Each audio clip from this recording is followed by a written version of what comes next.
नमस्कार मित्रों, दिव्य ज्ञान चैनल पर आप सभी का हार्दिक स्वागत है। कल्कि भगवान दिग्विजय करते हुए बौद्धों म्लेच्छों का संहार करते हैं, फिर हिमालय पर्वत पर कुथोधरी राक्षसी का वध करते हैं।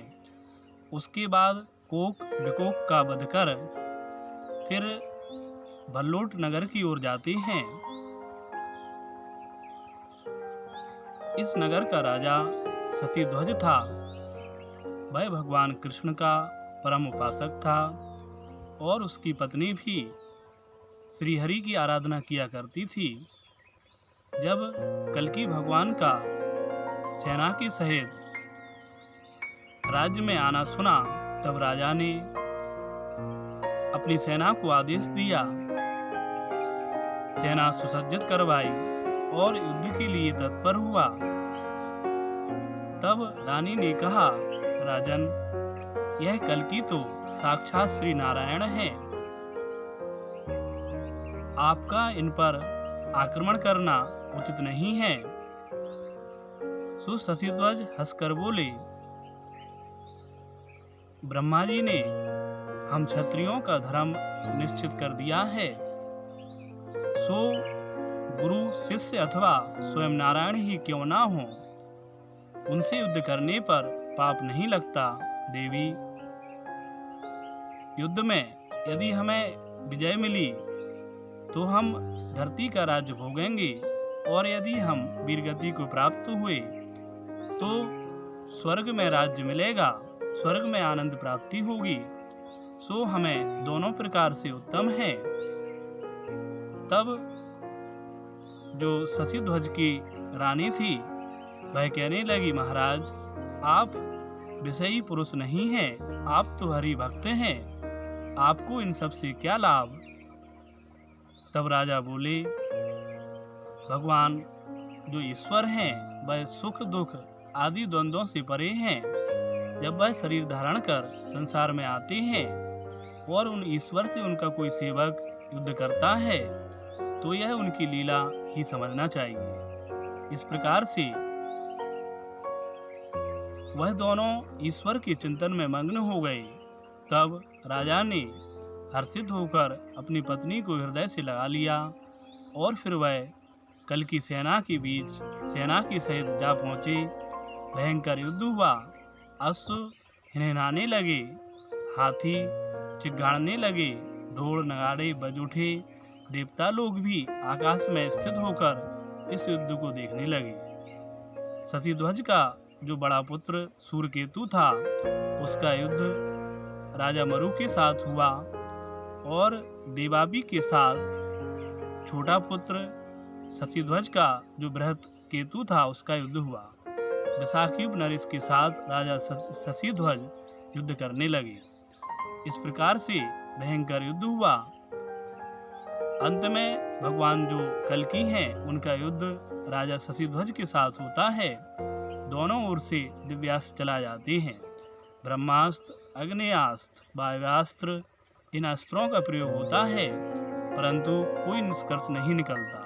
तब अस्त्रों का त्याग कर राजा शशिध्वज और कल्कि बाह्य युद्ध करने लगते हैं।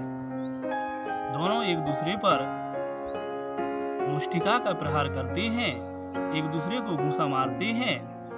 अंत में शशिध्वज भगवान कल्कि को घूंसा मारकर बेहोश कर देता है। भगवान कल्कि उसके प्रहार को ना सहकर मूर्छित हो जाते हैं। तब धर्म और सतयुग कल्कि को ले जाने का प्रयास करने लगते हैं।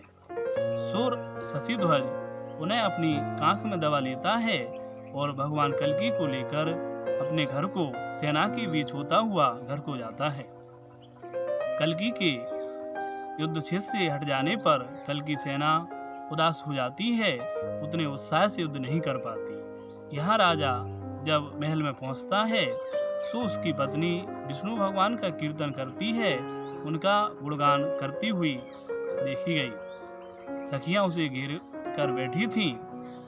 तब राजा ने अपनी रानी से कहा, देवी, देखो, यह धर्म और सतयुग है। इसके अलावा यह ईश्वर साक्षात श्री नारायण हैं, जो कल के रूप में मूर्छा को प्राप्त हुए हमारी परीक्षा लेने यहाँ पधारे हैं। तब रानी ने सतयुग और धर्म का पूजन किया और लाज लज्जा को छोड़कर वह कल्कि के सामने नृत्य करने लगी। उसने बड़े सुंदर और पवित्र मन से भगवान का गुणगान किया। उस गुणगान को सुनकर कल्कि मूर्छा को त्यागते हुए जाग पड़े और सामने सुशांता, जो राजा की पत्नी थी, उसको देखकर बोले, देवी तुम कौन हो? और फिर धर्म और सतयुग से बोले, हम यहाँ शत्रु के घर कैसे आ गए? यह इस राजा ने मुझे रणभूमि में ही क्यों नहीं मार दिया? यह सब सोचकर कल्कि भगवान उदास हो गए। तब रानी ने कहा, भगवान ऐसा कौन है? धरती, स्वर्ग और पाताल सभी जगह लोग आपका पूजन करते हैं। भला आप परमात्मा में कैसी लज्जा!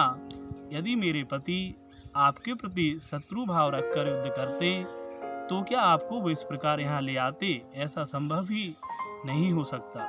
हे परमेश्वर, हमारे अपराधों को क्षमा कीजिए। तब शशिध्वज ने कहा, परमेश्वर, मैंने अपने आत्मा स्वरूप आप ईश्वर पर आघात किया, आक्रमण किया, मेरी भूल को क्षमा करें। सो कल्कि भगवान मुस्कुराने लगे और बोले, राजन, आपने मुझे सब प्रकार से जीत लिया। तब राजा ने युद्ध भूमि से अपने पुत्रों को बुलवाया और युद्ध रुकवा दिया। फिर राजा रानी हर्षित होकर अपनी पुत्री रमा का कल्कि जी के साथ विवाह कर देते हैं। दिव्य विवाह उत्सव मनाया जाता है। देवी देवता ढोल नगाड़े अंतरिक्ष में खड़े होकर बजाते हैं, पुष्प वर्षा होती है और बड़ा सुंदर विवाह उत्सव मनाया जाता है। इसके बाद दिव्य कथाएं हैं जो हम आने वाली वीडियो में वर्णित करेंगे। धन्यवाद।